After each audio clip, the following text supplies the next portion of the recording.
Hi guys, welcome to RBT learning. आज हम vouching of receipt of interest और dividend receive, rent receipt, insurance claim, sale of junk material और scrap, recovery of bad debts, return of और royalty receive, इन सब का vouching कैसे होता है वो आज देखने वाले हैं। तो स्टार्ट करते हैं। पहले पहले इंटरेस्ट और डिविडेंड रिसीव। इंटरेस्ट और डिविडेंड रिसीव, अभी इंटरेस्ट या डिविडेंड कभी मिलेगा? या तो हमने इन्वेस्टमेंट होल्ड करके रखा होगा या तो हमने किसी सिक्योरिटी में सिक्योरिटी होल्ड करके रखा होगा, तो इनसे हमें मिलने वाला है इंटरेस्ट और डिविडेंड। तो यहाँ पे पहले पहले क्या देखने वाले हैं? Examination of investment register, means कितनी हमारी इन्वेस्टमेंट है वो पूरे इन्वेस्टमेंट रजिस्टर में पता चल जाएगा। तो इन्वेस्टमेंट रजिस्टर को पहले पहले एग्जाम करने वाला है। देन काउंटरफोलियो डिविडेंड वारंट और इंटरेस्ट रिसीव। यहाँ पे क्या होता है, अगर अगर हमने कुछ इन्वेस्टमेंट होल्ड करके, समझो डिबेंचर किया है होल्ड, तो वहाँ पे इंटरेस्ट मिलेगा। अगर कोई इक्विटी होल्ड करके रखा है तो हमें डिविडेंड मिलेगा डिविडेंड वारंट के थ्रू। तो यहाँ पे हम इसके थ्रू क्या कर सकते हैं, हम इन्वेस्टमेंट का अमाउंट जान सकते हैं। मीन्स इसको क्रॉस वेरीफाई कर सकते हैं। समझो हमने 12% डिबेंचर होल्ड करके रखा है तो इंटरेस्ट 12% मिलता है, तो रिवर्स कैलकुलेशन करेंगे इंटरेस्ट को लेके, तो 100% इन्वेस्टमेंट कितना, तो वो कैलकुलेट कर सकते हैं हम।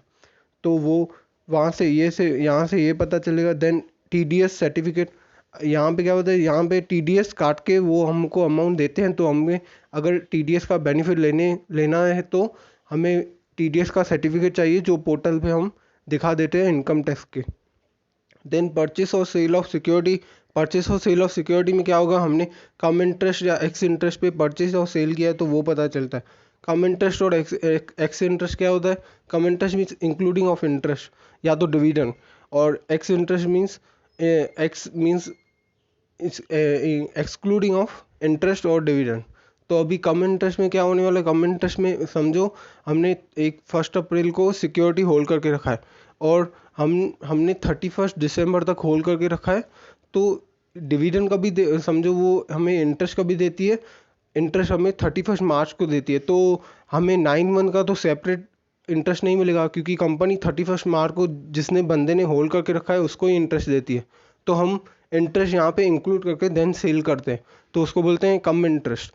और अगर इंटरेस्ट नहीं डाल के सेल करते हैं तो उसको एक्स इंटरेस्ट बोलते हैं। देन बैंक स्टेटमेंट, अगर हमने कोई सेल किया है, परचेस किया है, इंटरेस्ट मिला है, तो हमें बैंक स्टेटमेंट तो उसमें पता चलेगा कितना इंटरेस्ट मिला है। और AS9 की हमें कंप्लाई किया है कि नहीं, क्योंकि इंटरेस्ट तो हम अगर आउटस्टैंडिंग बेसिस पे रिकॉर्ड कर सकते हैं इनकम एज अ, और बाकी डिविडेंड पे कभी हम रिकॉर्ड कर सकते हैं जब भी AGM में अप्रूव है, तभी हम रिकॉर्ड कर सकते हैं। देन दूसरा है रेंटल रिसिप्ट। रेंटल रिसिप्ट में क्या, पहले पहले हम टोटल अकोमोडेशन देखेंगे कि हमारे पास टोटल अकोमोडेशन कितनी है, टोटल प्रॉपर्टी कितनी होल्ड करते हैं। देन एग्रीमेंट देखेंगे, एग्रीमेंट टर्म्स एंड कंडीशन, और कितना कोई बंदे का पार्टी का नाम, ये सब पता चल जाएगा। रेंटल रजिस्टर में भी डेट, किस डेट पे किसने बंदे ने होल्ड करके रखा है, कहाँ तक होल्ड करके रखा है, लॉन्ग टर्म के लिए है कि नहीं, और अगर लीस है तो लीस अकाउंटिंग फॉलो करना चाहिए वो। देन अकाउंटिंग ट्रीटमेंट में क्या, पहले रेंटल रजिस्टर में वो पता चलेगा। देन अकाउंटिंग ट्रीटमेंट में कि हमें पता है अगर आउटस्टैंडिंग है, एडवांस है, तो उसको हमने कैसे ट्रीट किया है वो वो देख लेंगे। Then TDS certificate. TDS यहाँ पे भी अगर हमें को किसी ने दिया है अगर रेंटल, तो TDS काट के दिया है तो TDS का सर्टिफिकेट देना चाहिए। देन रिसिप्ट इशूड, हमने रिसिप्ट उसको इशू किया होगा कि उसने भी हमने रिसिप्ट इशू किया होगा कि हाँ कि हमें मिला है। और उसके बाद डिस्क्लोजर देख ही लेंगे, डिस्क्लोजर कैसे। देन इंश्योरेंस क्लेम, पहले पहले तो यहाँ पे इंश्योरेंस क्लेम में कि हमें कॉपी हमने लॉन्च किया होगा, क्योंकि क्लेम कर रहे हैं इंश्योरेंस, तो यहाँ पे हमने कुछ तो दिया होगा इंश्योरेंस कंपनी को। देन करस्पॉन्डेंस भी देखने वाले हैं कि कौन कौन सी कम्युनिकेशन हुई है हमारे और इंश्योरेंस कंपनी के बीच में। देन अकाउंटिंग ट्रीटमेंट, कौन कौन सा अकाउंटिंग ट्रीटमेंट मीन्स, समझो हमने 1 लाख का पूरा ये इंश्योरेंस पॉलिसी लिया था। देन हमारा जो क्लेम हमें 80,000 मिला और एक्चुअल लॉस हमारा 90,000 था, तो हमें जो 10,000 नहीं मिला, तो उसका हमने ट्रीटमेंट कैसे किया है वो देखने वाले। Then checking of previous year की, प्रीवियस ईयर में यहाँ से ट्रेंड पता चल जाएगा। देन बैंक स्टेटमेंट में पता चल जाएगा कि हमने कितना एक्चुअल में अमाउंट मिला है बैंक स्टेटमेंट से। देन डिस्क्लोजर देखने वाले हैं कैसे हमने डिस्क्लोज किया है Schedule 3 में।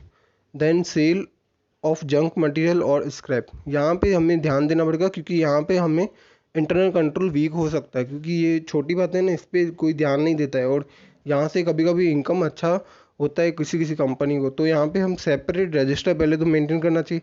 देन इंटरनल कंट्रोल सिस्टम अच्छा होना चाहिए कि कैसे कोई मिसयूज़ तो नहीं कर रहा है अथॉरिटी की वो। उसके बाद यहाँ पे comparison of previous 3 years income, उसके बाद 3 ईयर्स जो हमने सेल किया है उसकी कितनी इनकम हुई है, यहाँ से हमें ट्रेंड पता चल जाएगा। देन चेक ऑफ रेट और क्वांटिटी, कितने में क्वांटिटी में सेल किया है, कितने रेट में सेल किया है। उसके बाद हमने जो ओरिजिनल क्वांटिटी है उसको एज अ स्क्रैप तो नहीं ट्रीट कर दिया, जो हमारा अच्छा क्वांटिटी है उसको, तो वो भी देखे लेंगे। देन डिस्क्लोजर देखेंगे।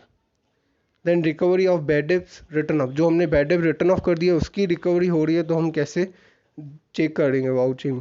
देन पहले तो इंटरनल कंट्रोल सिस्टम देख लेंगे। देन एग्जामिनेशन करस्पॉन्डिंग, हमारे दो हमारे और उस पार्टी के बीच में करस्पॉन्डिंग कुछ हुआ होगा, या तो कभी उस पार्टी ने अगर हमने बैड डेब्ट कभी ट्रीट किया होगा जब भी वहाँ से कोर्ट से उसको ऑर्डर आया होगा कि ये बंदा पे नहीं कर सकता, बैंकरप्ट हो गया, तो हमने तभी बैड डेब्ट उसको ट्रीट किया है, तो वो कॉपी होना चाहिए, उसको देखने वाले हैं। उसके बाद सेपरेट शोन, इस इनकम को सेपरेट शोन करना चाहिए क्योंकि ये अलग से क्योंकि हमने पहले से इसको बैड डेब्ट ट्रीट करके रखा है, अभी रिकवरी हो रही है तो ये सेपरेट क्या शो होना चाहिए। देन अकाउंटिंग ट्रीटमेंट, इसकी एंट्री कैसे होगी, bad means cash account debit to bad debts recovery account, तो ऐसी एंट्री होने वाली है, तो ये सेपरेट इनकम में शो होना चाहिए। Then vouching of acknowledgement receipt, की उस बंदे ने हमें अगर एक्नॉलेज किया है तभी हम रिकॉर्ड करना चाहिए, जब भी हमें एक्चुअल में मिल रहा है ना तभी हम इसको रिकॉर्ड करेंगे इस इनकम को।